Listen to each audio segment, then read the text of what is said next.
Good evening, everyone. My name is Yue Liu. I serve as the chair of the COAERS Board of Trustees. On behalf of the board, it is my privilege to extend a warm welcome to all of you to our 2023 member meeting. Thank you for joining us both here at Austin Energy this evening and for tuning in to the live broadcast on Facebook. Your presence here today is a testament to your unwavering dedication and to our mission of providing promised benefits to our members.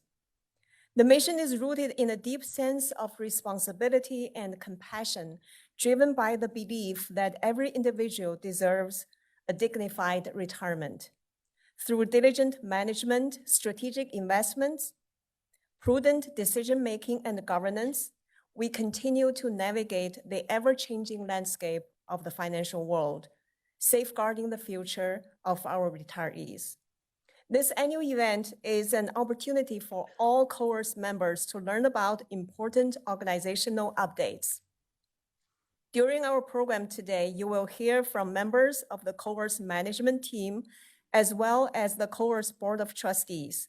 You will receive 3 presentations about COAERS operations, the financial health of the retirement system, the investment program, and initiatives, including the legislative initiatives for the system's long-term sustainability. After the presentations, we will have a Q&A session to answer questions that were submitted by our members ahead of time. We will also take questions from the audience here and those who are tuned in to watch on Facebook via the comments section of the live video. If you enter your question in the comments section of the live video, our staff will do their best to relay the questions back to us during the broadcast. Now, I would like to introduce the members of the Board of Trustees. The COAERS Board of Trustees is the 11-member governing body that provides oversight and sets policy for the organization. It is currently comprised of 4 elected active City of Austin employees, 2 retired employees, 1 city manager designee, 1 city council member, 2 city council appointed citizens, and 1 board appointed citizen. Trustees, would you please stand to be acknowledged? Dr. Kelly Crook. Trustee Crook is a council appointed citizen. Dr. Michael Granoff. Trustee Granoff is a board-appointed citizen. Ms. Amy Hunter. Trustee Hunter is an active elected member. She currently works for Development Services. Mr. Dick Levine. Trustee Levine is a council-appointed citizen. City Council Member Leslie Poole. Mr. Anthony B. Ross Sr. Trustee Ross is a retiree elected member. And Ms. Diana Thomas. Trustee Thomas is a city manager designee.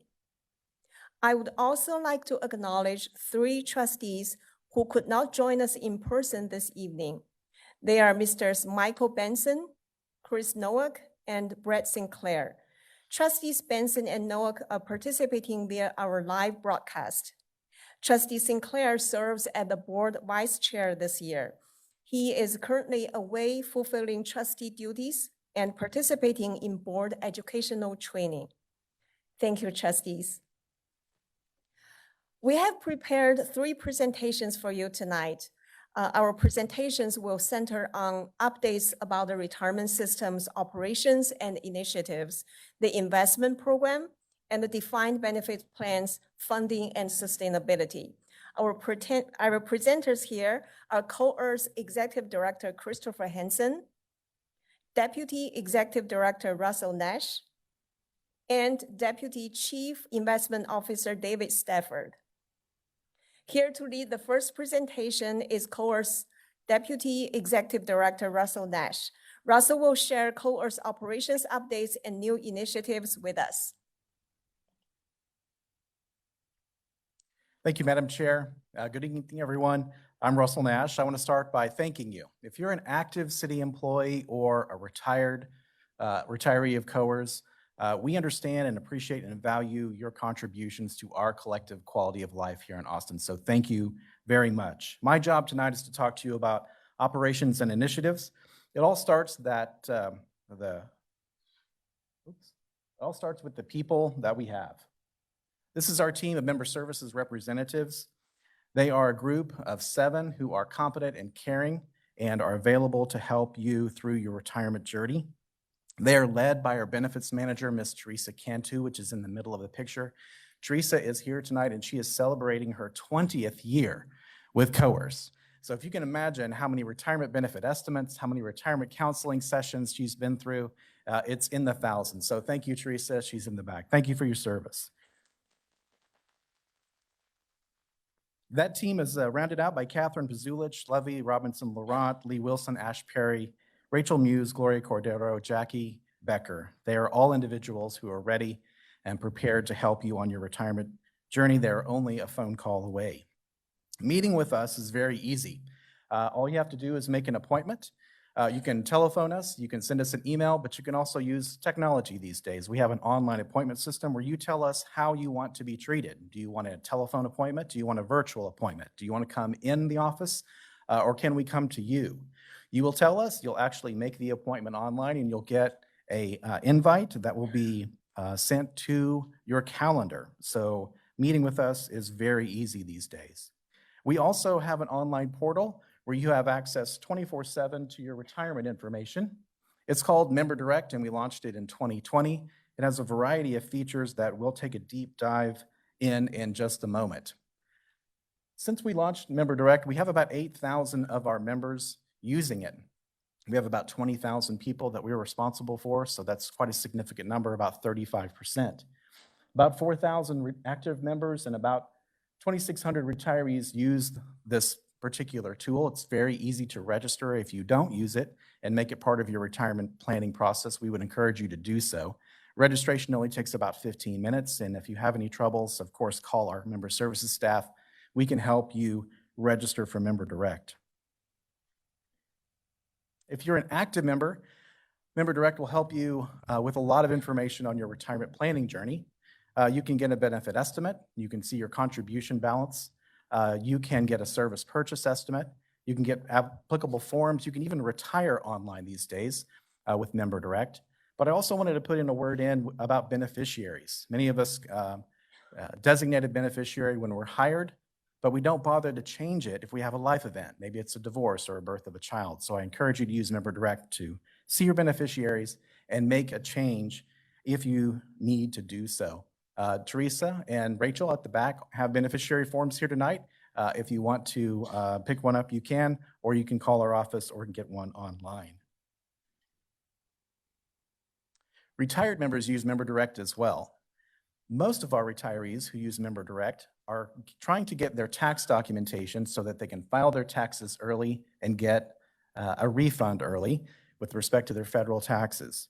And so we see a lot of usage on Member Direct in the month of January.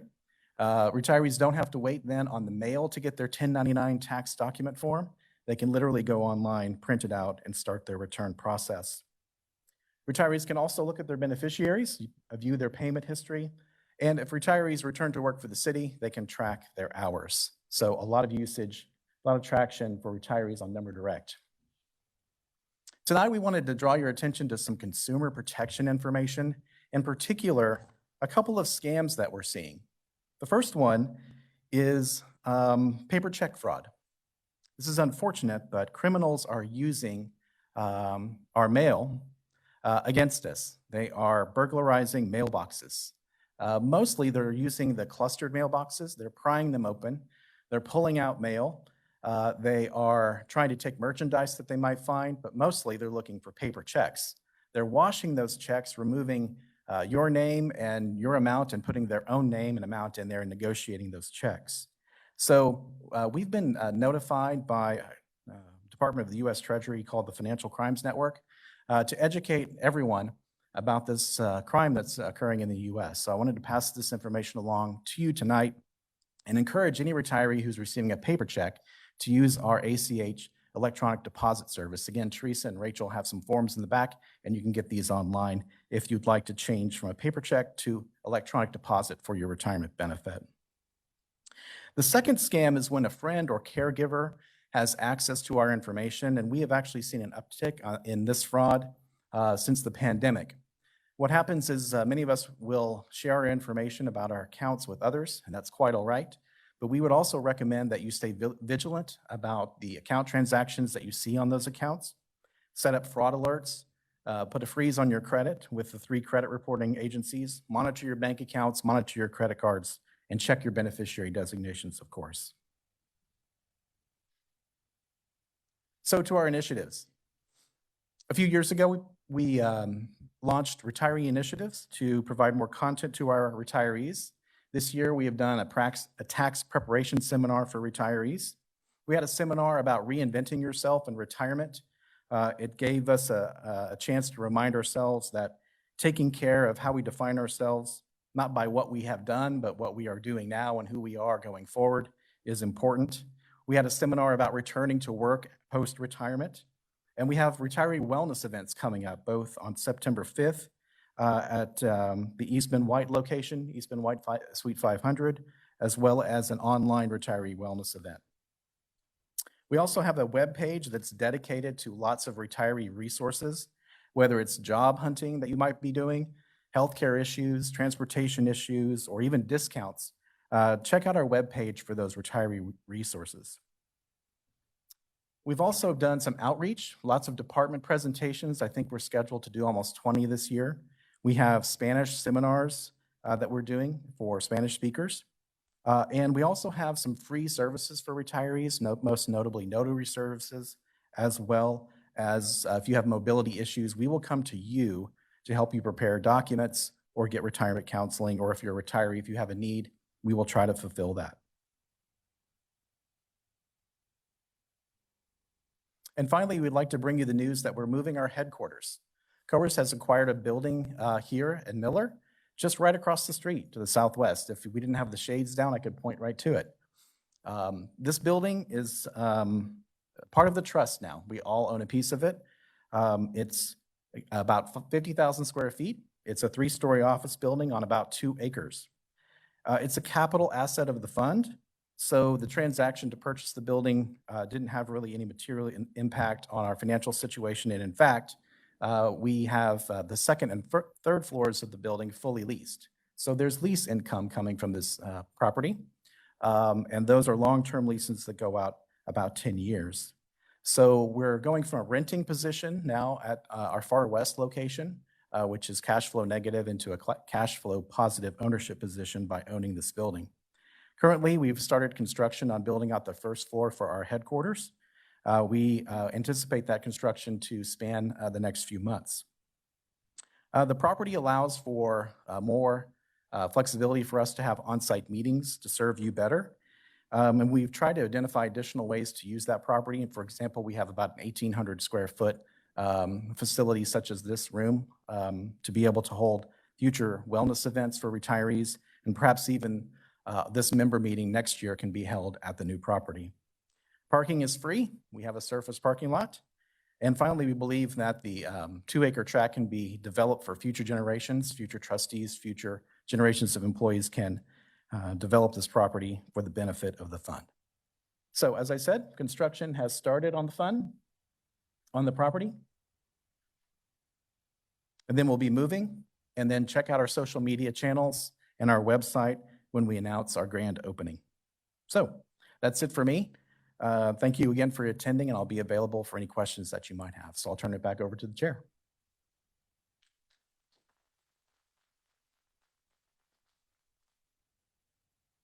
Thank you, Russell.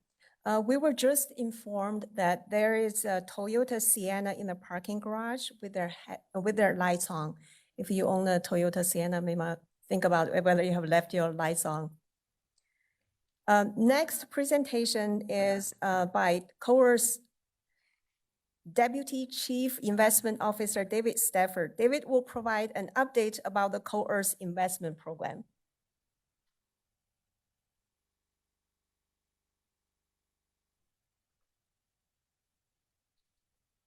Thank you, Madam Chair. Fellow members, it's my pleasure to present an overview of the COAERS investment program with you all today, including some of our key results and the guiding fiduciary principles that are in place to help steer the investment program as well. As a brief introduction, you can see our investment team on the slide here. We have 4 staff members at COAERS, where our full-time job is working on the COAERS investment program. I've been with COAERS for 5 years now, and I have maybe a little bit different hair than I did in the headshot here, but I have the pleasure of serving as the Deputy Chief Investment Officer for the program. As a native Austinite, it's truly an honor to help guide the investment program, and I feel a strong personal alignment with the mission and vision for COAERS. Additionally, our team has broad experience both across different types of investments and asset classes, and also different types of market regimes. So we've built a very good and strong team that's very highly aligned with the COAERS mission and vision, as I mentioned. I think one of the most important things to mention is both myself and my colleagues, we're also members of the system. So as we're working day to day on the investment program, I think it's important to note that we're contributing to the fund as well, and we're earning a retirement benefit. So we're highly aligned to want the program to be successful over time, to make prudent decisions for the fund to help maintain our sustainable benefits.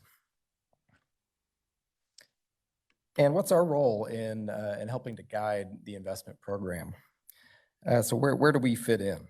So we report up and make recommendations to our Board of Trustees through their investment committee. The board holds, administers, and manages the assets of the system, and sets policies and procedures in place that govern the investment program. My colleagues and I implement those policies, make recommendations to the board for their consideration as they oversee the system's assets.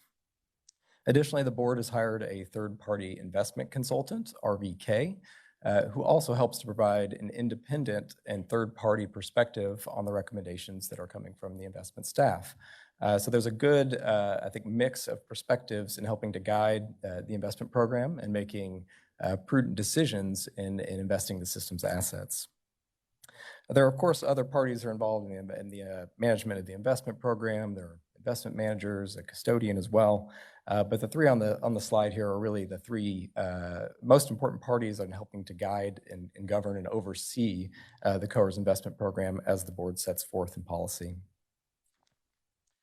And the fund currently, or as of year end here, was just shy of $3 billion. And it was prudently invested across a diversified set of different investments and asset classes, including stocks, bonds, real estate, infrastructure, and other asset classes.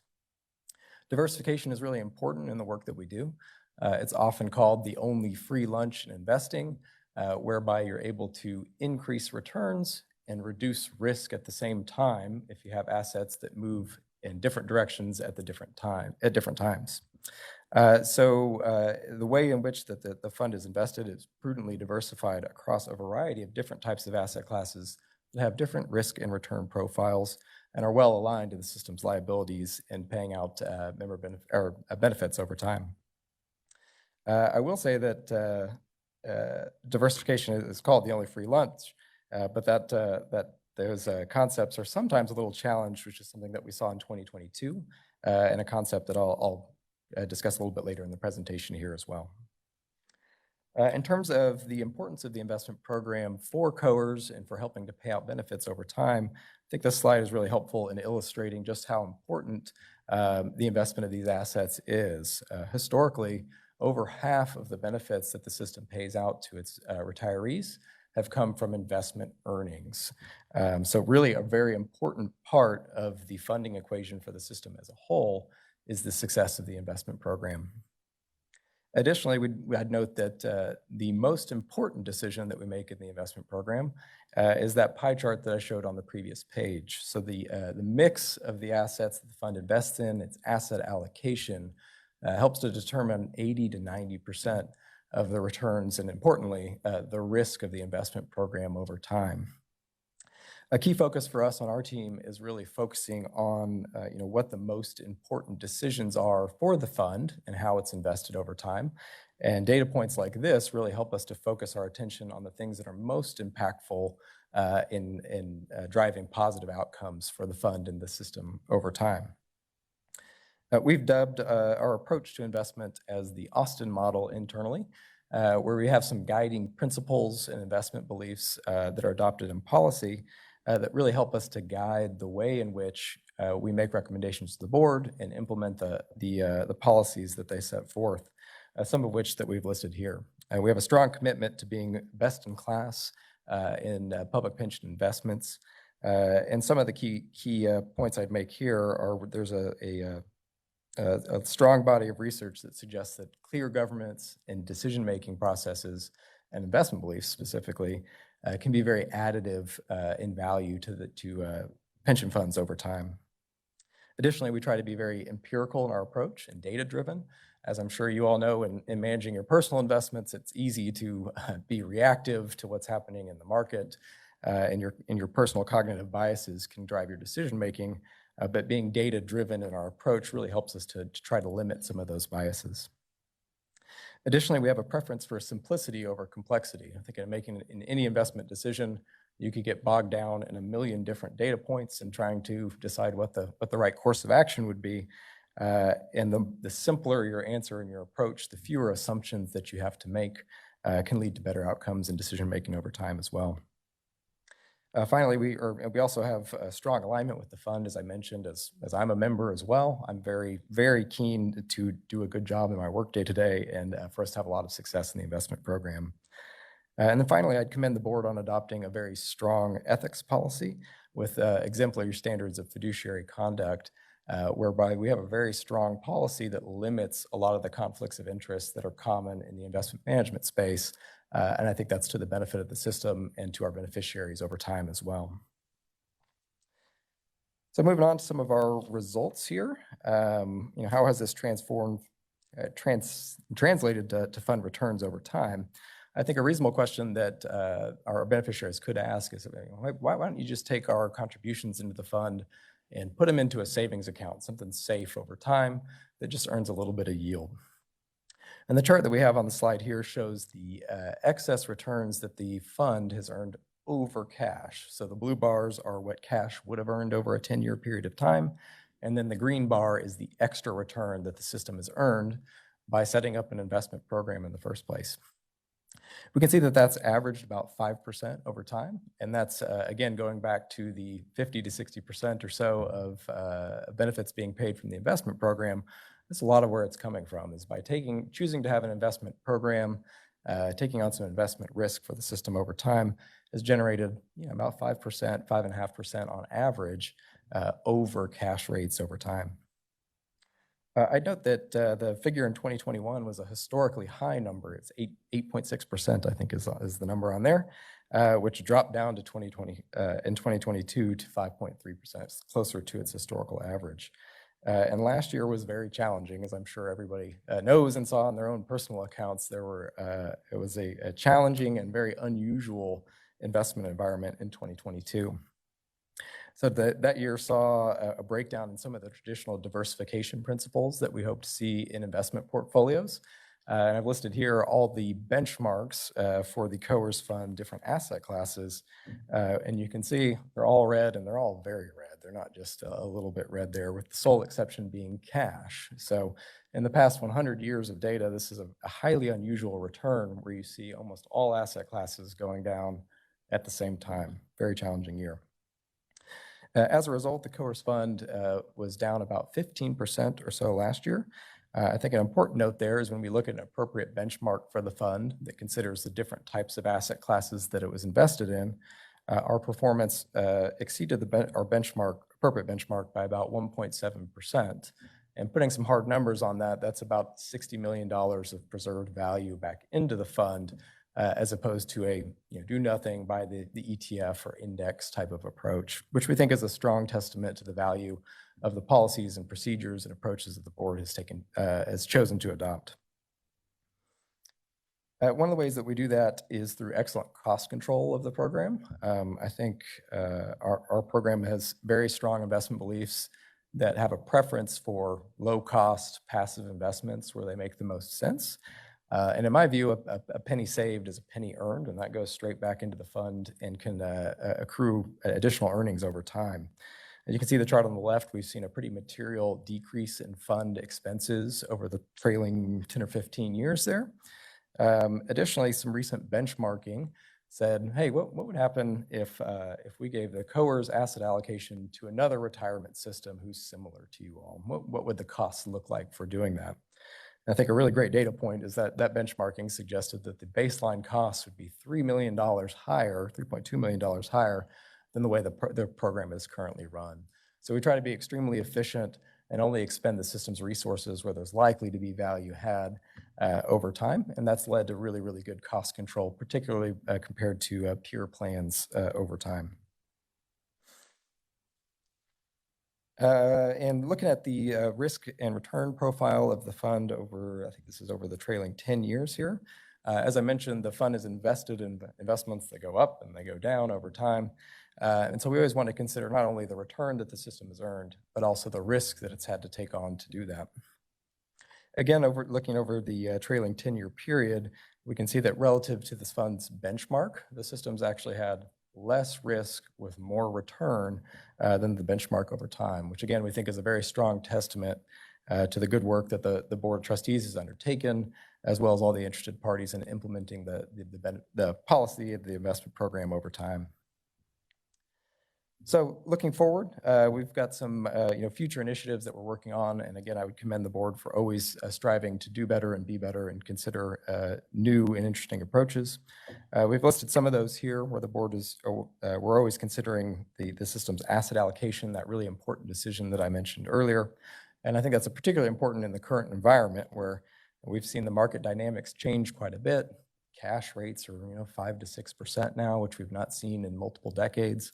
And additionally, the legislative changes for the system. We've seen higher inflation, and that changes the way that different asset classes move, where now stocks and bonds are starting to move in the same time, in the same direction at the same time, which poses some challenges for asset allocation. And then additionally, we're always looking to improve on our existing processes that we have as well. So it's been my pleasure to give you all a brief update on the investment program here. Like the rest of the staff, I'll also be around afterwards. So if anyone has any questions or comments, then I'd be happy to take them. Madam Chair, that concludes my comments. Thank you, David, for giving our members an update about the investment program.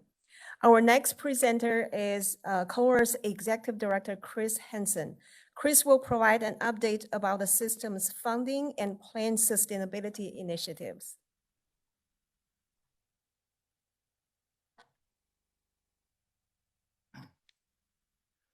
Thank you, Madam Chair.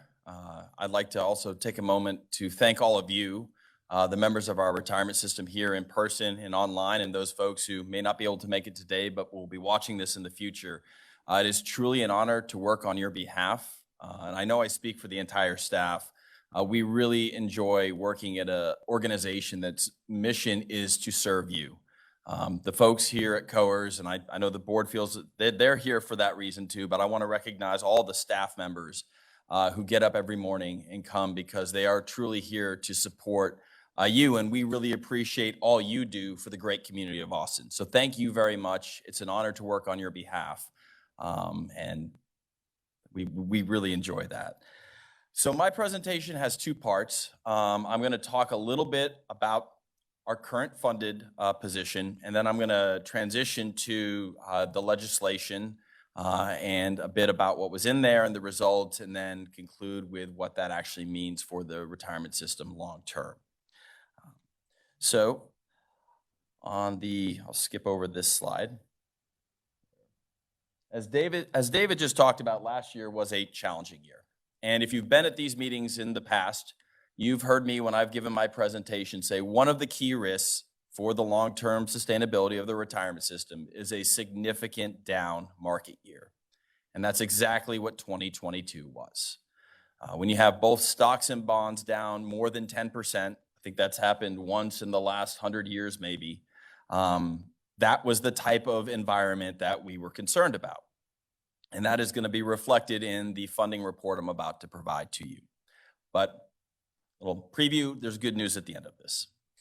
But our current funded position, and this is as of 12/31/22, so all of these funding reports are always on a specific date. It's the nature of the way this is done. But the funded ratio for the system on an actuarial basis is 64.1%, and that's a slight decline from the prior year. The amortization period increased from 31 years to now 34 years, and that is above the Pension Review Board funding guidelines, which I'll talk about in a little bit. And then the unfunded actuarial accrued liability increased to $1.9 billion, just south of $2 billion. We also, because, and I mentioned that's actuarial values are smooth. So we only recognized 20% of the losses last year. We are sitting on about $435 million deferred losses that the system is going to have to recognize in future years. And when we do our financial report, GASB, the Governmental Accounting Standards Board, they're not interested in actuarial smoothing. They want market value. So I put some of that information in there for you. The amortization period on a market basis is 51 years as of 12/31/22. The funded ratio, 55.9%. And that led, and if you read our audited financial statements in our ACFR, in the footnotes, in the GASB footnotes, you will see that we were required for the first time to use a blended discount rate. And I'll be happy to explain all the nuances behind that. But essentially what that means is starting to have a little bit of trouble down in the future. So obviously 2022 was exactly what we thought. A down year like that would start making the future for COAERS look a little bit more dangerous. As far as the board funding policy, we hadn't met the COLA requirement. I'll talk a little bit about that in the Q&A. And the amortization period was beyond the board's funding policy as well.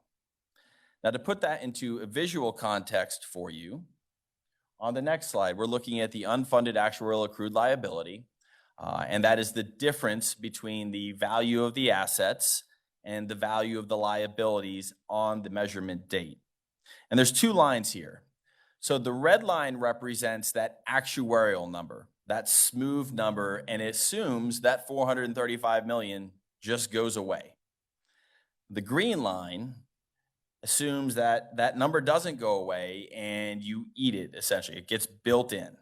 So you can see there's a significant difference there. And you can see that that actuarial unfunded liability starts to grow above $4 billion about 30 years out. And that's about when it starts to turn down. Moving on to the next slide, when we look at the funded ratio, it's the same thing. If we don't consider the $435 million in deferred losses, you start to see the funded period improve slowly but surely. But when you look at that green line, you see it goes down below 60% and stays there for about 20 years before it starts improving.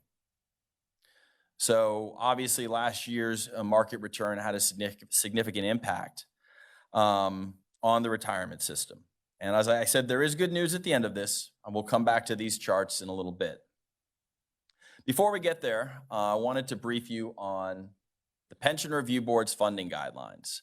The Pension Review Board is a state agency that oversees all public retirement systems in the state, and they set funding guidelines that Texas actuaries or actuaries that work for Texas plans are required to follow. And I've highlighted the fourth one because it's most relevant. They set a amortization period maximum of 30 years. And so your maximum is supposed to be 30. As I just noted, we're at 34.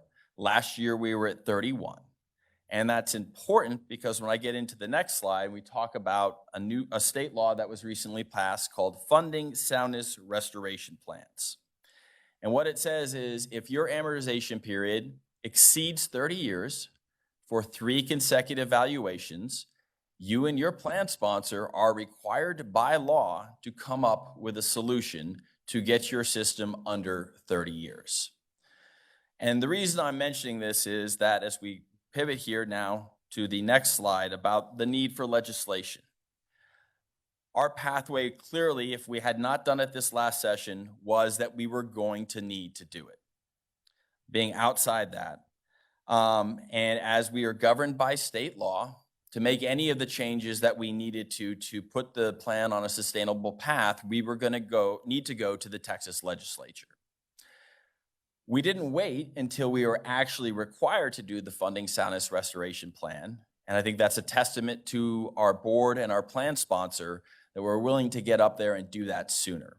And the truth of the matter is the legislature's been very clear that if you are going to be coming up, we'd much rather you do it before you're in the ditch than when you're in the ditch. So that definitely was a guiding principle that led to our working group. And I know last year I talked a little bit about it, but this is the working group on the staff level that was meeting weekly, sometimes daily, during the process to develop this solution. And I'd like to recognize some key members of the working group. I'd like to start on the City of Austin side. Mr. Ed Van Enu, the Chief Financial Officer for the city, was critical to the success that we had. He was involved in every element of the working group, and he was the go-between with city management and the council. And he did a phenomenal job of contributing and making it very smooth on the city side. He's also a former board member and someone who's been actually working on this long before the working group. He and I began talking about this some years ago. But again, I want to recognize his contribution because it's been multi-year and it's a significant amount of effort that he put forth. Belinda Weaver, our city treasurer, was also involved. Bree Franco, the city's intergovernmental relations officer. Lee Crawford in the City Law Division. I know Lee is now retired, so congratulations, Lee, if you're out there watching. But he was instrumental as well. And then William Flick-Fornia, if you run in actuarial circles, which most people don't, but if you do, he is a very well-respected actuary and did a phenomenal job on the city side. So again, I'd like to thank all the members of the City of Austin Working Group. It was an honor to work with them through this process. On our team, I'd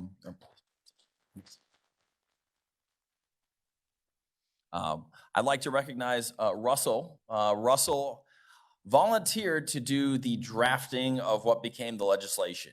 And if you've ever tried to write state law from a concept on a paper, it's exceptionally difficult. And Russell did an incredible job on that. And that had to be one of the most difficult things that we undertook here at COAERS. Marin Rahman, our communications director, and also GR worked with us.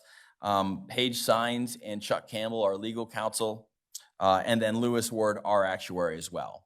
So those were the members of the working group that put together the framework and ultimately the actual drafted bill that we had. Those are both then taken to the city side and then our board of trustees, who I'd also like to recognize for their incredible support through this process and making sure that we had the right resources. They asked the right questions and made sure we were in the right direction. And it all worked out well so that we got to the end of the year and we got to the point in the session where we were able to file our bill. I talked about this a little bit last year, but some of the concepts that drove the working group and our plan were based upon prior proposals that had succeeded at the legislature, as well as best practices in our industry. Actuarially determined contributions, shared sacrifice, risk sharing, and obviously coming back to the Pension Review Board, making sure anything that we put together would be blessed by them and within their guidelines.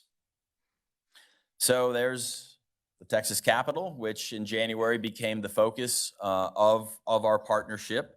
And not always the most friendly place to define benefit plans in the public sector, but a place that we had to work through.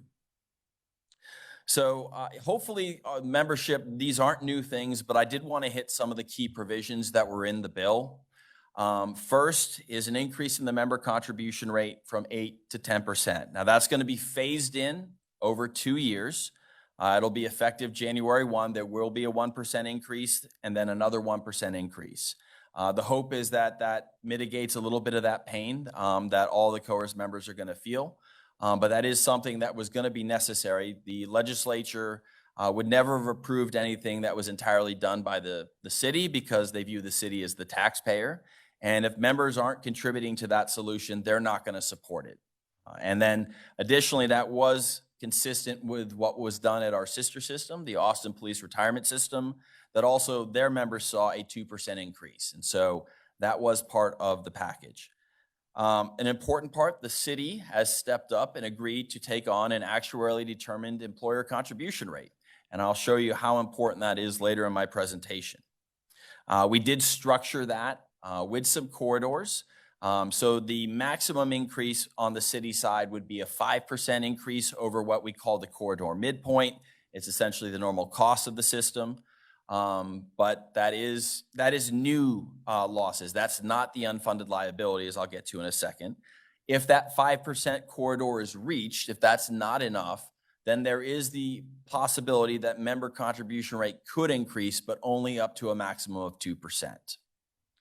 The city also agreed to take that $1.9 billion unfunded liability and pay it off over 30 years. It's being completely segregated, and it's called the legacy liability. And again, I'd like to recognize the enormous commitment on the city to pay that down. So that is, again, going to help the system long-term, that's now on a 30-year schedule, and it will be exhausted in 30 years. We did codify the process for future COLAs. Folks who've been around know that we made an agreement in the amended supplemental that it had to go through our side and then to the city side. We did codify that in statute. And then we made some changes to reduce risks around service purchases and the military subsidy. And then additionally, there is one active position that will transition to a city-appointed position to create a more balanced board. So those are kind of the high-level items that are in there. Our website contains a lot of information that we've put out there over the last year. If you have any additional questions, happy to answer them later. But those are the key provisions of the legislation. Moving on to kind of the key dates, I'm not going to hit every single one of these, but I would like to take a minute to stop and thank Senator Judith Zaffirini, Senator Sarah Eckhart, and Senator Pete Flores, who were our bill sponsors on the Senate side, and Representative John Busey, who was our bill sponsor on the House side. Particularly working with Senator Zaffirini and Senator Busey's office as they were the lead authors, they were critical to the final success there. And as you can see, just pointing out a couple dates, on April 12th, our bill, Senate Bill 1444, passed the Texas Senate in a unanimous vote. It then went over to the House of Representatives, and on May 16th, it passed the House of Representatives 129-12. And Governor Abbott signed that bill on May 29th. So we were very successful during the legislative session in getting that through. So what does all this mean? I gave you kind of a grim picture at the beginning. Well, let's take a look at what this is going to mean for the retirement system now. This is that unfunded liability chart. That blue line is pretty close to my PowerPoint skills last minute weren't as good. I was borrowing our actuaries chart from months ago. But what you can see in the blue line is the old policy, the green line is the new policy. And what you see there is a $2.7 billion reduction in the unfunded liability over the next 20 years. That is significant. And so again, that's what we're aiming for, to stabilize the system long term. Moving on to the next slide, the system's funded ratio. What you can see, remember on that prior policy, it flatlined just under 60% for 20 years, and you can see that here. Well, because we have an actually determined contribution rate and the unfunded liability is now going to be paid off over 30 years, that funded ratio is projected to increase by 28% over the next 20 years. So these are significant material improvements to the long-term sustainability of our retirement system. And again, last year's events in the market were not the reason we started this. We started this before that. But they just, again, highlight how important it is, because had we not changed that funded ratio, there was nothing to course correct that other than market returns. And I can tell you, as the former executive director of the Pension Review Board who studied this, you cannot invest your way out of these problems. When you get to that point, and good investment returns aren't going to improve the system materially. So what does this all mean? What's next? So the bill itself goes into law on September 1st, but a lot of the provisions do not take effect until January 1st. Actually, almost all the provisions take effect January 1st. So any of the changes around service purchases or the increase in the employee contribution, the change in the board composition, that'll all begin January 1st. So, and we're going to continue to work with our partners at the city to keep people informed of this. Obviously wanted to use the member meeting to make folks aware that this was there. Please do not hesitate to reach out. We do have information on our website, but if you want to speak directly to somebody, please call our office. We will make sure we can find someone who can speak to the specific issue you want information for. We're going to continue to put information out as we get closer to these being implemented.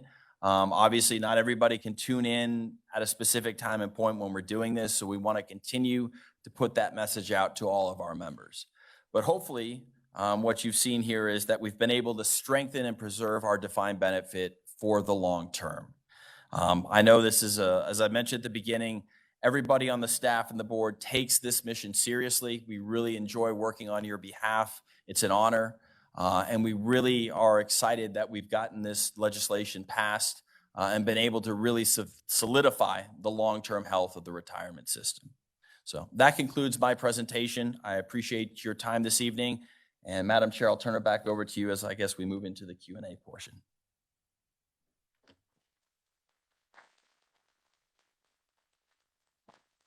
Thank you, Chris. We're now moving into the Q&A portion of our event. Over the past few weeks, we have received a number of great questions from our members. I want to thank everyone who sent in your queries.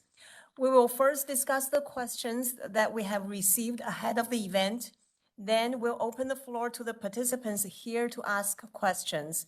At that time, I ask that you please line up in the center aisle, and a member of the COAERS staff will help queue your question.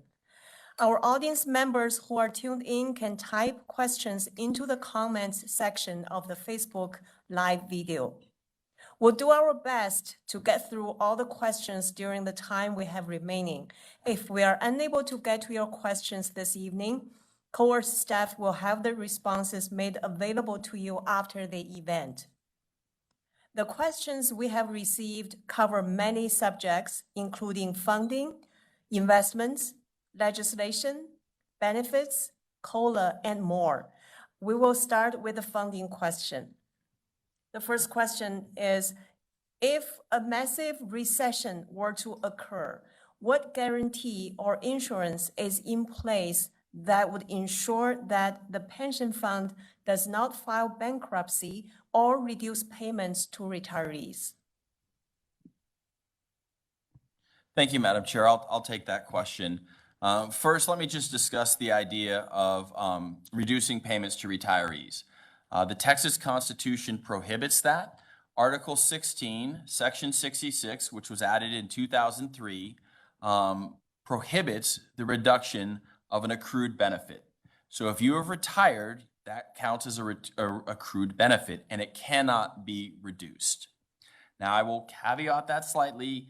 If the city ended up in federal bankruptcy, which we know it won't because we have an incredible team led by Mr. Vanino over at the Financial Services Division. We have great leadership at the city. And honestly, what I just discussed, the legislation that was passed is only going to strengthen the city's financial position long term. I'm not concerned about that, but folks maybe in Detroit or in some of the other places, Stockton, California, that have had to deal with it, federal bankruptcy, everything kind of goes out the window. But we know that's not going to happen here in Austin, so there is constitutional protection that benefits cannot be reduced. So first and foremost, wanted to answer that. Secondly, the new policies that have been put in place are there so that if we do have a downturn, you can see that there is a course correction method in the contribution policy to help offset those investment losses. I think those last two charts were designed to show in the old policy, there was nothing. We just continue to stay flat. But we do have an actuarially determined employer contribution rate that does adjust if there is a downturn, and that continues to put more money in if necessary. So I think that's important as well to note. The new policy that's going into place provides an insurance to that, Madam Chair. Thank you, Chris.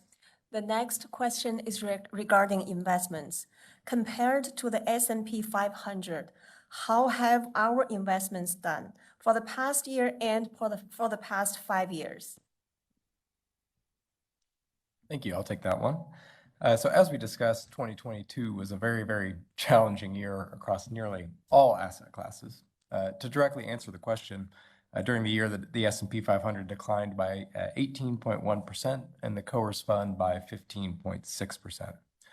Over the trailing 5 years, the S&P 500 was one of the best investment indices, returning 9.4% per year, compared to a 3.7% annualized return for the COAERS fund. I think it's really important to put those numbers into some context. I think it's a really common question or thought process that we get of like, why don't you just put it all in the S&P 500 because that's done so well over time. We talked a bit about diversification during my presentation being one of the bedrock principles for investing the system's assets. And I think that's important to note that the S&P 500 is also a very risky index. The system is cash flow negative, so that means as we're paying out member benefits, we're having to take a withdrawal from the COAERS fund in that process. And if and as you make investments in a really risky investment like the S&P 500, when it's down a lot and you have to sell some just to pay benefits, that really exacerbates some problems for the system over time. So we think that the comparisons to the S&P 500 can be really interesting, but there's a lot of risk in that. Another interesting risk these days is that though it sounds diversified with 500 stocks in the index, currently only 10 stocks have about a third of the allocation in that index. So there's a lot of things underneath the curtains that maybe are a little bit riskier than it might sound. So I think when comparing the fund's returns to a more appropriate benchmark that considers the different mix of investments that the system has exposure to, stocks, bonds, real estate, all those different things, the fund has outperformed on a trailing 1, 3, 5, and 10-year basis, which, as we mentioned in the presentation, we think is a testament to the strong work that the board and others have done for the system over time. Thank you, David. We have received several questions regarding legislation. At the COAERS meeting last year, there was mention of bills being proposed in the Texas state legislature that would require the city to fully fund their pension plans.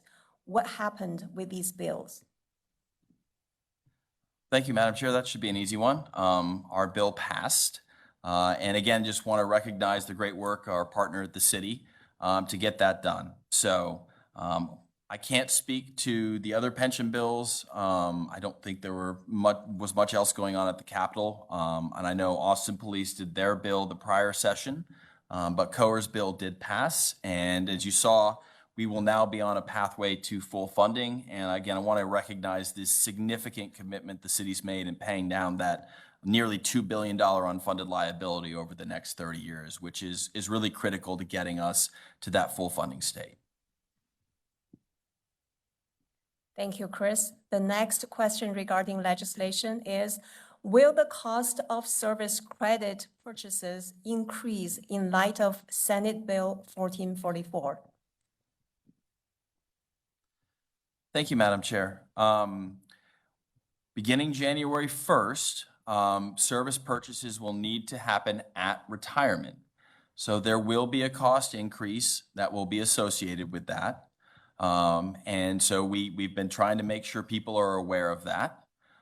We are looking at, we did receive some comments from members who are looking at maybe making a purchase early next year. We're trying to coordinate with those folks the best we can and discuss the matter with our board. We will be doing that at the next round of committee meetings. But longer term, that is going to happen. And the goal there was to really reduce the financial risks associated with it. When our actuary is trying to calculate it, they're trying to make it cost neutral. When service purchases were introduced, actuaries all said, these are cost neutral, not going to have any impact on your retirement system. The truth of the matter is they don't tend to be cost neutral. Sometimes something happens and the system actually makes a little money, but a lot of times the system can lose money to those things as well. Particularly, let's say in a year like last year where you're down 15%, that's not baked in. So to better anticipate and manage our financial costs and reduce those risks, again, as we're moving to an actually determined rate, We want to try to mitigate losses that we take, because first that goes to the city's increase up to 5%. But if we hit that, then it goes back to the members. And so we're trying to mitigate losses to the system in the future. And the best way to do that is to require those at retirement. They're not going away. You can still make those purchases. They are still available. A lot of our peers have gotten rid of them altogether. I think there was a desire on behalf of the city to continue to allow those for members. But those are going to be required at retirement. If you have any questions, please reach out to our member services team. They will walk you through all that information, but that is the answer to that question, Madam Chair. Thank you, Chris. The next question regarding legislation may resonate with a lot of our young members. The question is, I am a 22-year-old City of Austin employee. I would like to know if the board would consider replacing the current age 62 with 30 years of service rule for Group B with a more equitable rule of 80, which means years of service plus age at retirement equals 80, like what exists at the state of Texas ERS. Under the current plan, I and every other young professional in the city would have to work at least 40 more years just to retire with normal benefits. And because of this, I do not believe this policy is very conducive to attracting younger professionals to the city and remaining here very long term. This would also help to reduce, but not eliminate, the extreme inequality in retirement benefits and timeline between Group A and Group B members, whose only difference between them is the date they were hired. Thank you, Madam Chair. I'll take that. There's a lot to unpack there. Maybe I'll just start as a former state employee with Texas ERS. If you start working for Texas ERS as of September 1, 2022, you do not join a traditional defined benefit plan. You go into a cash balance plan. What a cash balance plan is essentially a defined contribution plan that gets annuitized when you retire. So the rule of 80 is not available for those folks in the traditional sense. I would also say that the rule of 80 at Texas ERS has been modified multiple times. And the ultimate goal was to reduce costs. I sat in a room with the former executive director of that system when I was at the Pension Review Board and remember their need to get people to retire later, and because it was costing the system significantly. So if you are Group A, which means you started working for the state before September 1, 2009, yes, you get the great rule of 80.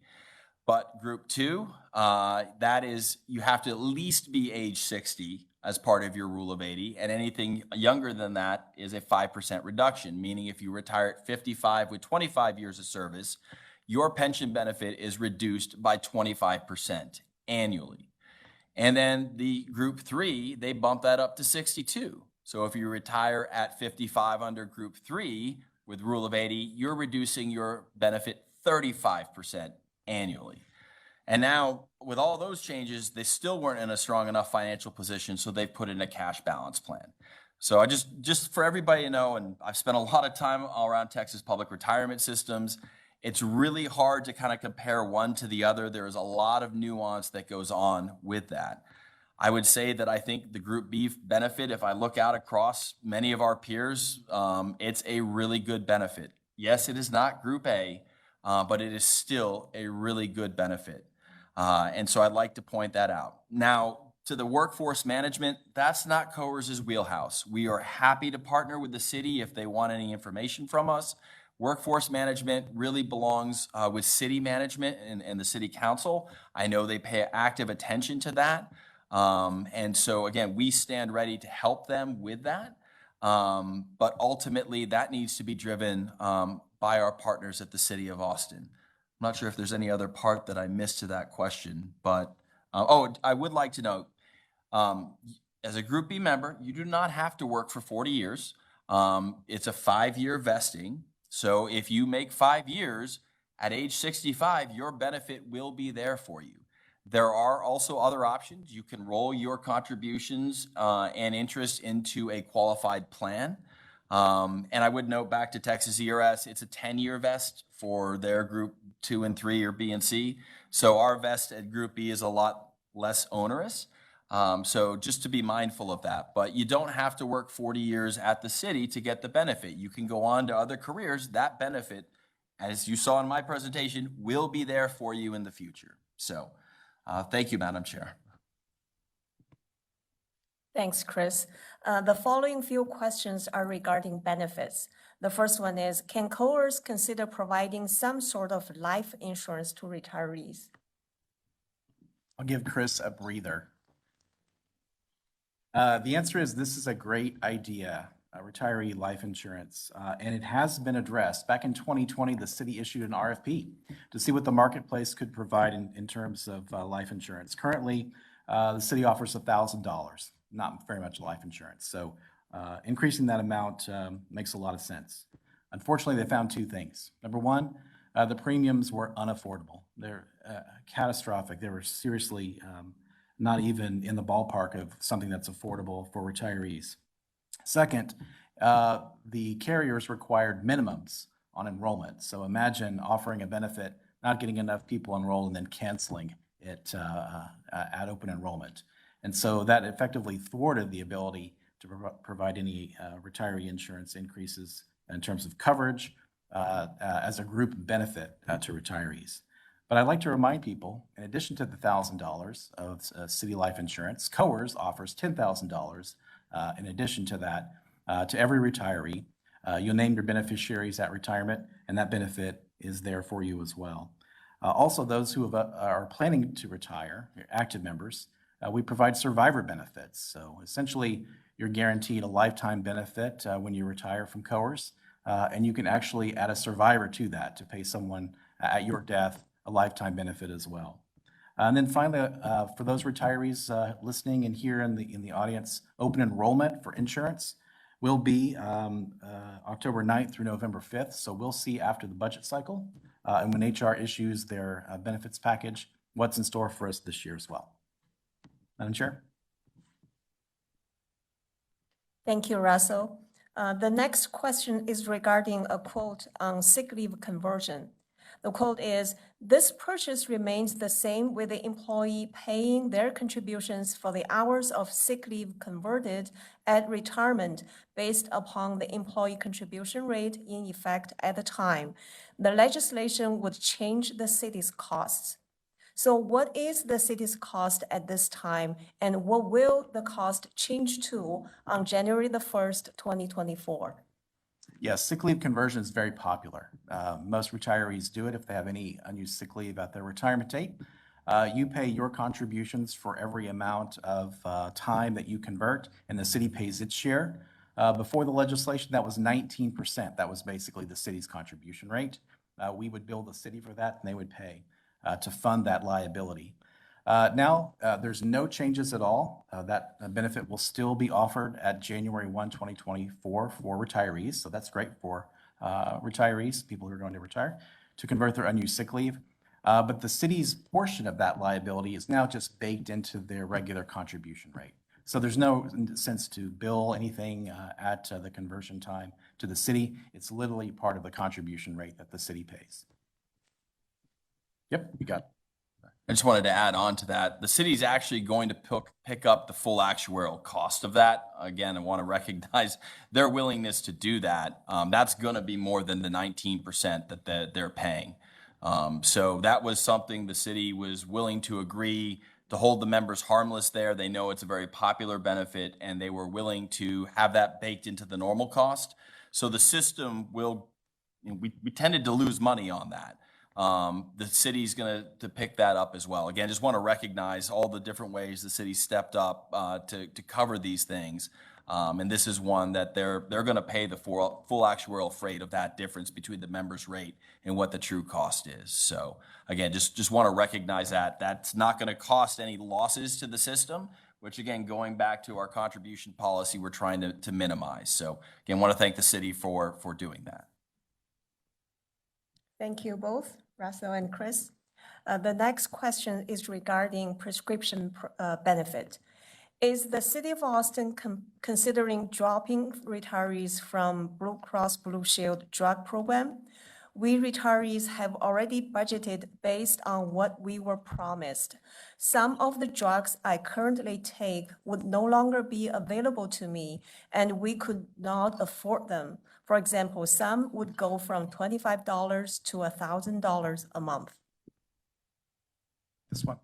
The answer is no, the prescription drug coverage will remain the same. So the city has done a great job in providing retirees with a very generous medical benefits package. And so prescription drugs for 2024 will be a part of that. I'm also told by the city that in the city's budget, there's no rate increases for pre-65 retirees as well, and only minor plan design changes. And for people who are Medicare eligible, there'll be an additional offering of Medicare Advantage plans, which traditionally lower the cost of retiree insurance coverage as well. So again, we'll look for the final word after budget and during the open enrollment period, but there's positive news on the medical plans for retirees this year.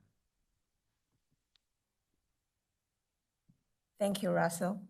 The next question is regarding COLA, which is the acronym for Cost of Living Adjustment. Cost of living adjustment have not been provided to retirees since 2002. The cost of living in Austin is rising. So is there any ability for COAERS to provide a COLA?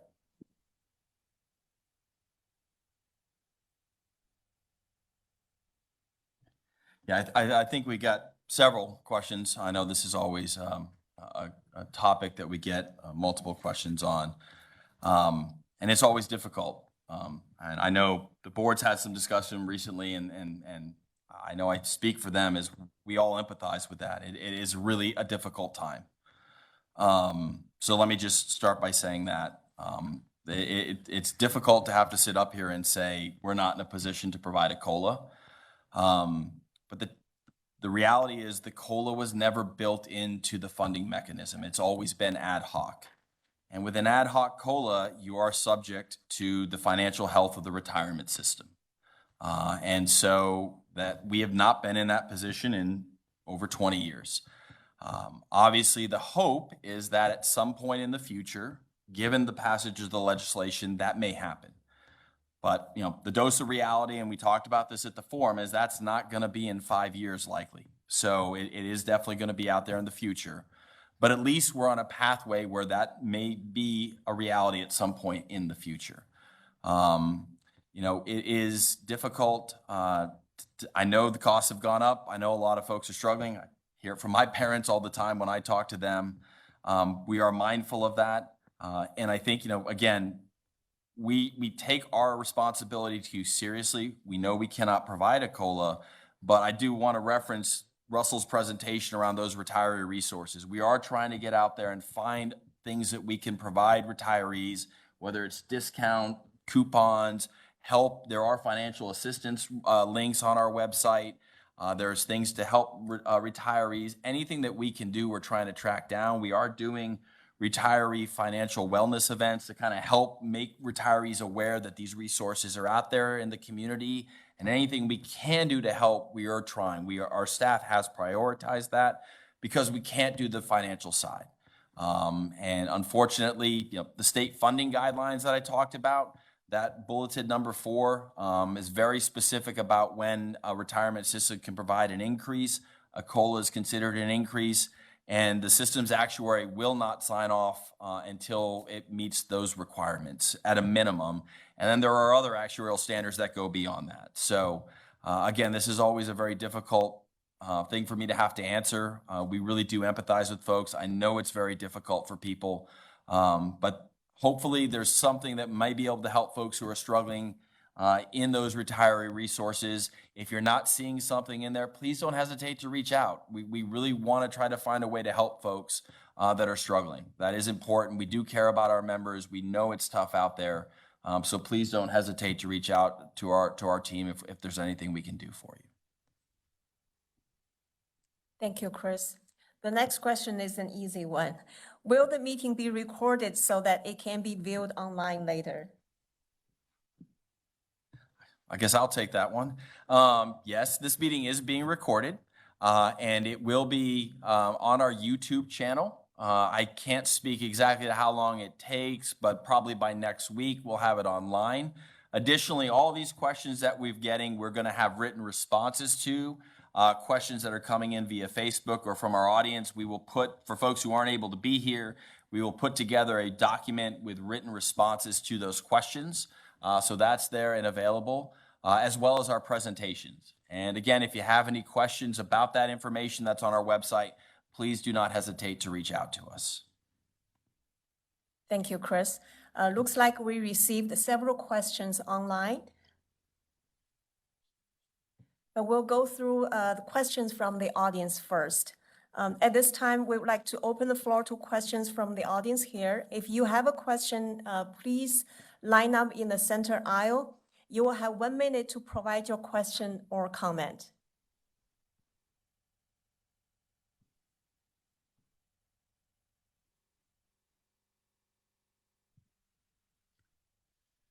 I would like to thank the board and the employees for their persistence in getting this Texas legislation passed.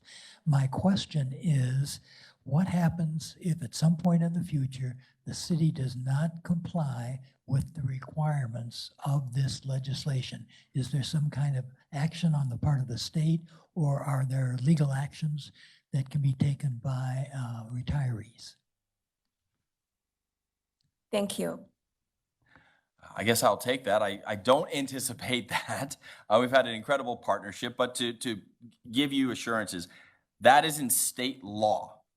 So if for some purpose, a future version of our city is not at the standard of our current city management and council, I hope we never get there, but it is in state law, and I guarantee you the board will be on top of that. The retirees are not going to have to do anything specific. We will have an ability to sue. Again, I don't anticipate that ever happening, but because it's a state law, it is required, and there's no backing out of that. So I guess if they wanted to go up there and change it, they'd have to change the law. They'd have to get it done at the Capitol. But this was supported on all sides, so as long as all of us are here, I feel comfortable with that. But just to let you know as an assurance and to folks listening, it's in state law, and I don't think there's going to be any trouble getting a court case won if someone wants to violate state law. Good evening. Thank you very much for your time. I appreciate the board, all the trustees, all the members, that help us to retire. I'm very grateful to see how you guys have been doing an excellent job in the fiduciary arena, because that was a concern of mine, because I saw how we were, dipping and dipping and dipping, and like, okay, we are in some trouble for the future. So I appreciate believe me, all the effort you guys have done. In the same manner, and my question would be, can we also be as careful with the some of the benefits? As you were saying, you guys are concerned with all our benefits, because also it affects you guys as you are also in the system. I have done my homework finding out what is Medicare and the Medicare Advantage. The conclusion to my study, and you guys can do your own, is that, and this by individuals that work in the insurance, the Advantage plan is nothing but a way of how to steal more money to the government, providing less service to the actual member. So if that was the conclusion of my study, trying to find out, as I'm becoming 65, and I got a beautiful letter from the city of Austin saying, okay, you're going to be 65. You better get your Medicare card so we can put you in your, under the Medicare. So since I'm just going through, that's why provoked me to go and find out what is the difference between the Medicare and the actually Medicare Advantage. And the honest answer was that.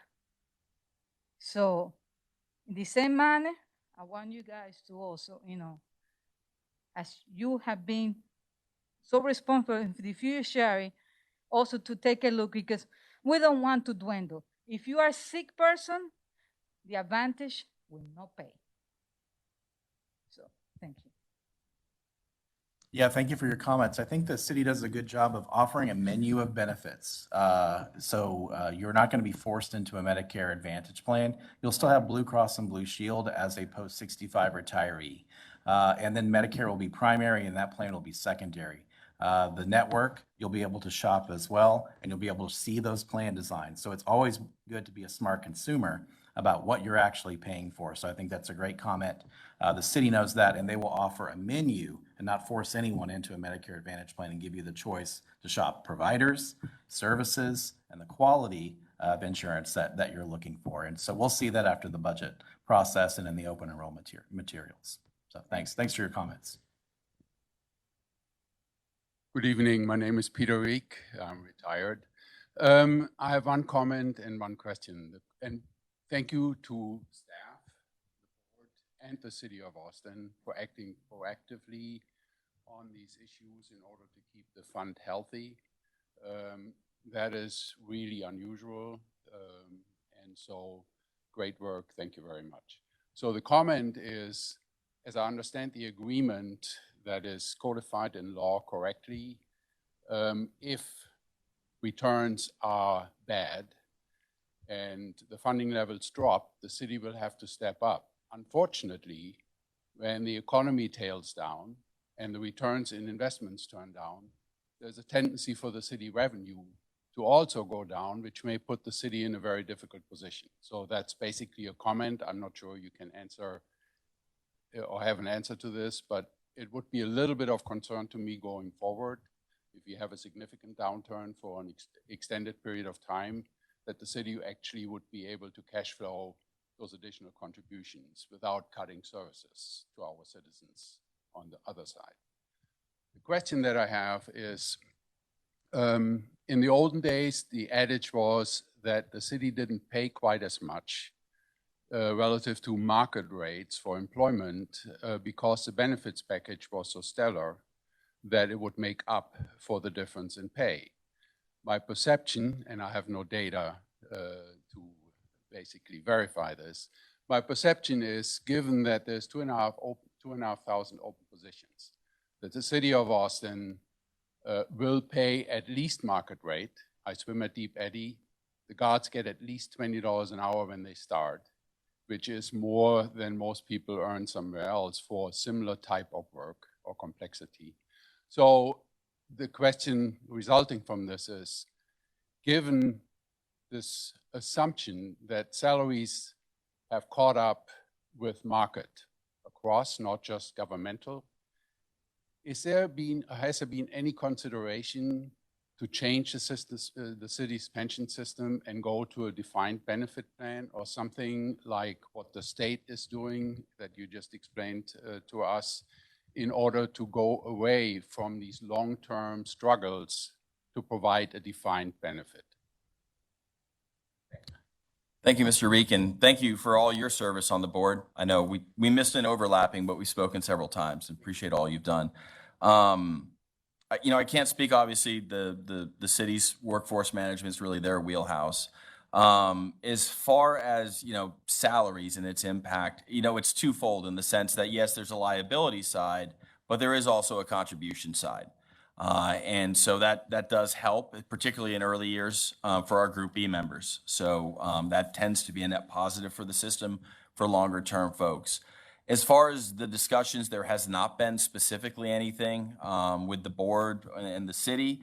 At this point, we just got through a very long period trying to get this bill passed. I probably speaking for myself, but I like to not be up at the Capitol anytime soon again. But we're going to have to deal with what the future brings. I hope that, we're in a position now where we're good for a very, very long time without having to make future changes. But I know you don't predict the future, so I can't speak to where this could go. But to date, that's not something we've sat down in a working group with the city and actively discussed at this point. And again, it's really been focused on trying to get what we got done. So, yes. Hi, I'm Michael Coffey. Wanted to thank you all for being here and be able to answer questions as well, and all the trustees and everything that you all do for us, because I know it's a lot of work, this kind of stuff. I actually have a question for each one of you, so you'll have 20 seconds for my 1 minute to answer your questions. Mr. Nash, you were first. You had said about meeting with staff and how easy this is. I just wanted to let you know, and I don't know if this is still the case or not, I had actually called up and asked to do that. And I was told that until we're within 3 months of retirement, we could not meet with anybody, that we had to do whatever we wanted to do online. And that's why they had this really good program online to be able to do that. Just wasn't positive I was getting it right, and I'd hoped to meet with somebody. Is that a new policy, or is that an accurate statement that I was told, or what?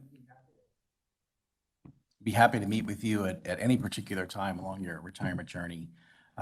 In order to try to maintain some of the volumes, we try to triage people who are closer to retirement. So that was probably the sentiment. But in no way would we turn anyone away. Talking to the youngest employee with the city of Austin about the retirement journey, those people usually plan the best and have the better outcomes. So thank you for that. That's feedback. what I was told, so I will try again. Thank you. Okay. And Mr. Stafford, you were next. You had talked about, and you put up that chart about the less risk and more return chart, and it had the benchmark and what the fund had done. And you said after that with a question about that the S&P 500 was not a good benchmark, and that one that had more investments, I think, was a better one.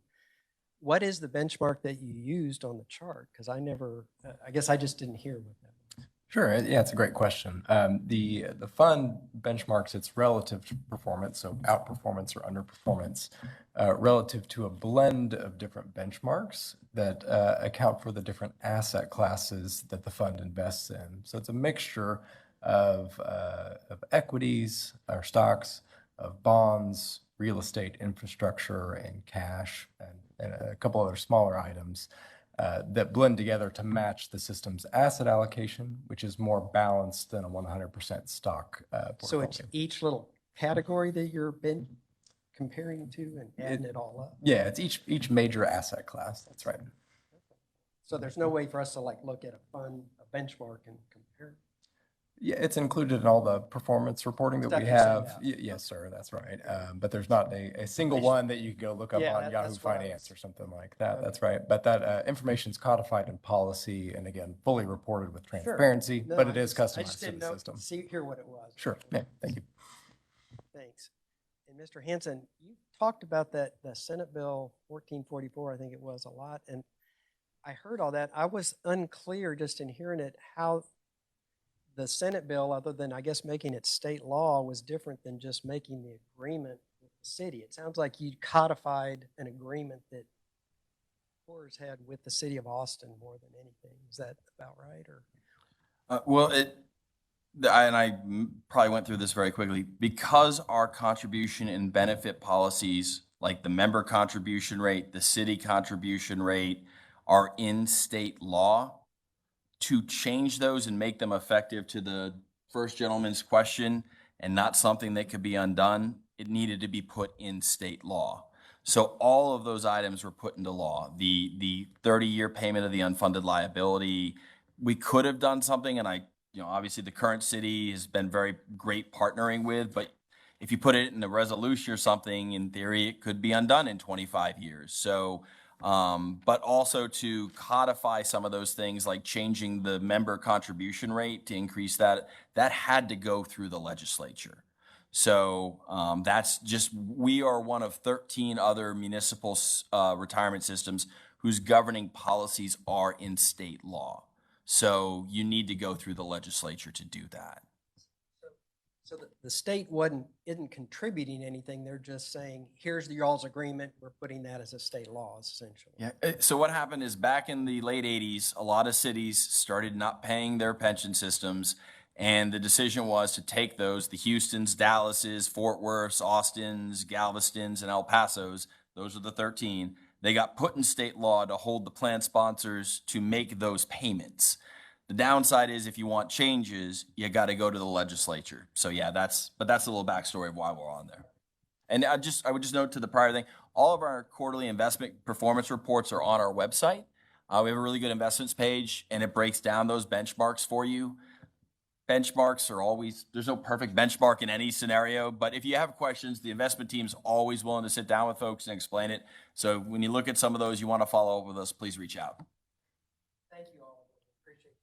Thank you.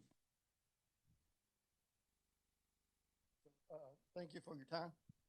My question is, what exactly is this liability, and how did we accrue that liability? Was it over the years, or was it something that just because of the market, or how did we get to where we were at?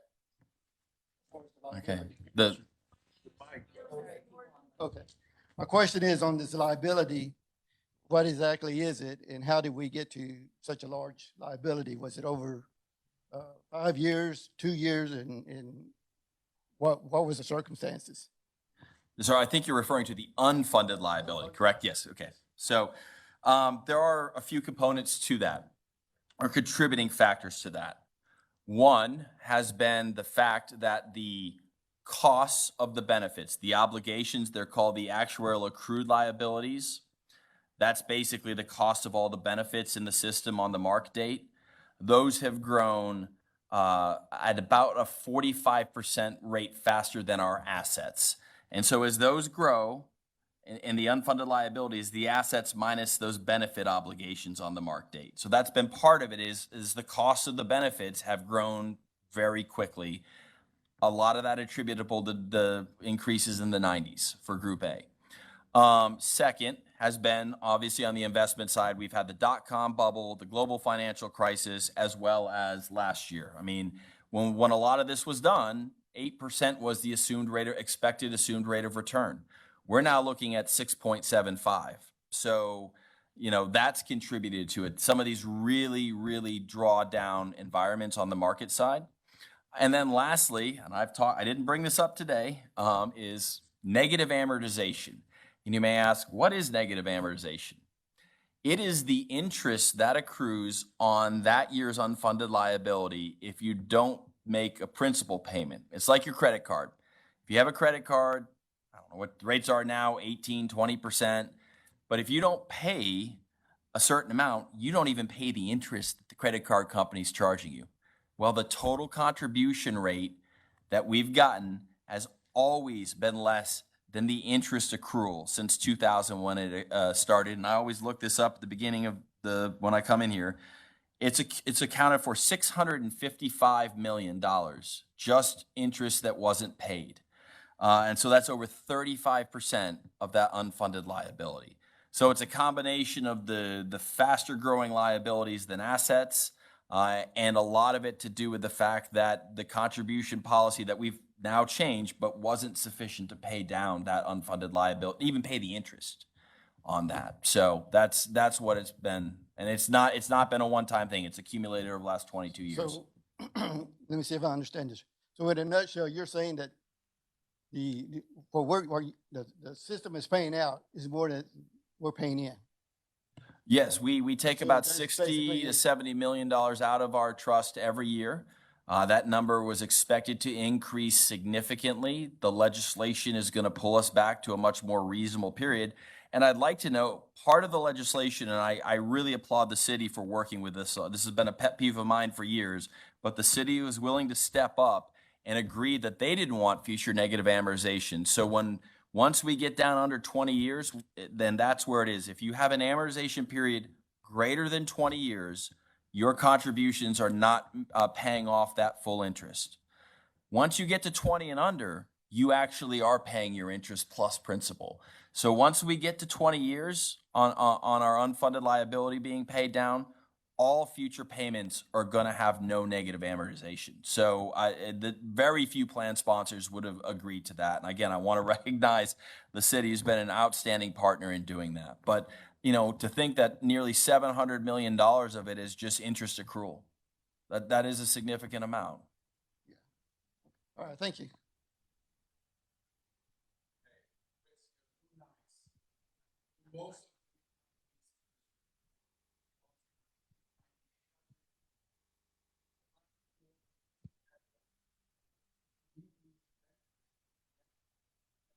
still in the .com. So we voted to make this system integrated. So about the lack of products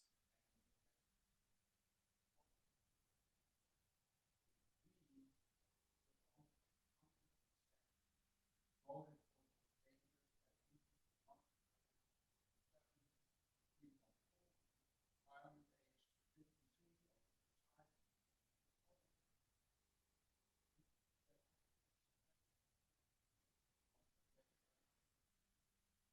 not forget, I didn't vote.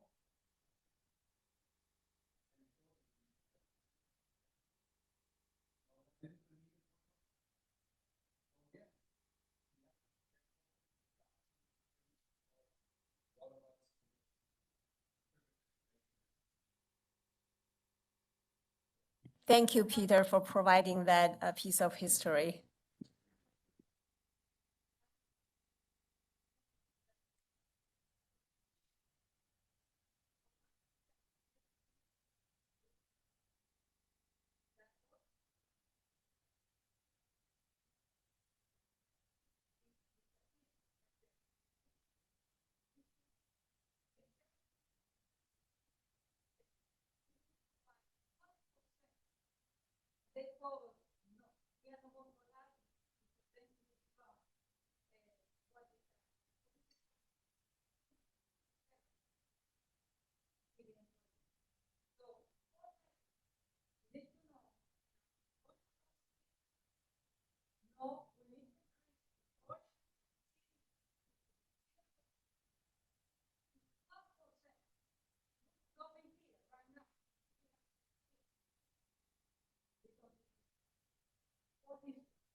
Thank you. That was very helpful. I really appreciate everyone's enthusiasm and your participation. These are great questions. We actually received additional questions online. Unfortunately, we won't be able to have time to address all of them over here, but we will provide the answers in writing and make it available on the COAERS website. So that concludes our Q&A segment. Thank you again to all of our members who submitted your thoughtful questions. Again, if we did not get to your question this evening, COAERS staff will follow up with a response after the event. And tonight's recorded broadcast, the presentation materials, and the questions we've discussed will be made available on the website to anyone to view and access. So if you have missed anything or would like to watch it again, please be sure to visit the COAERS website. At this time, I would like to ask if any of our trustees would like to share any closing comments about today's program. No more comments? Okay, all right. So I would like to express our yes, Mr. Tony, please.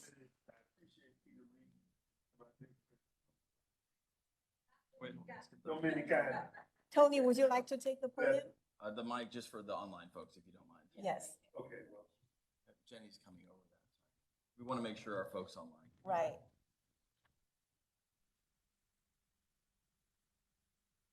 I just wanted to say that it's been a long journey. I'm probably the longest serving member on the board right now.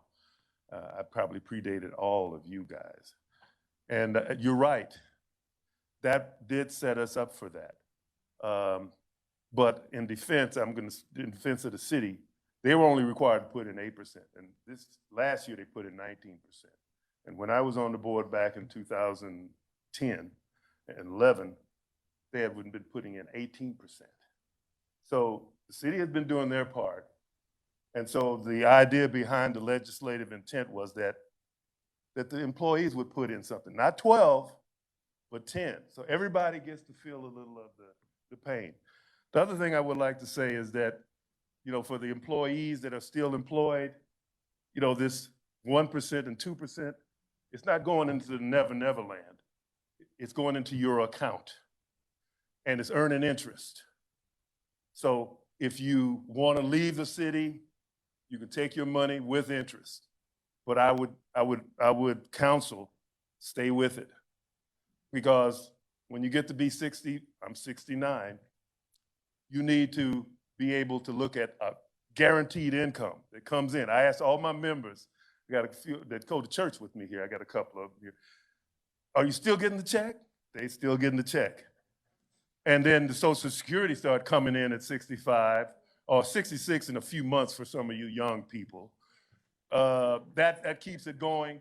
And I would say, you know, many of you are doing useful work. I think about my Austin Energy people, my water people.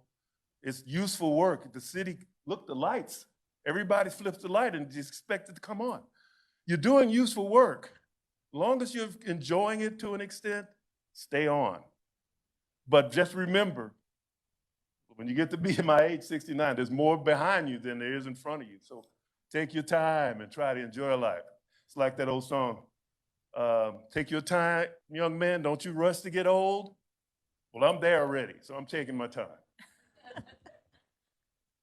That concludes my comment. Thank you, Trustee Ross.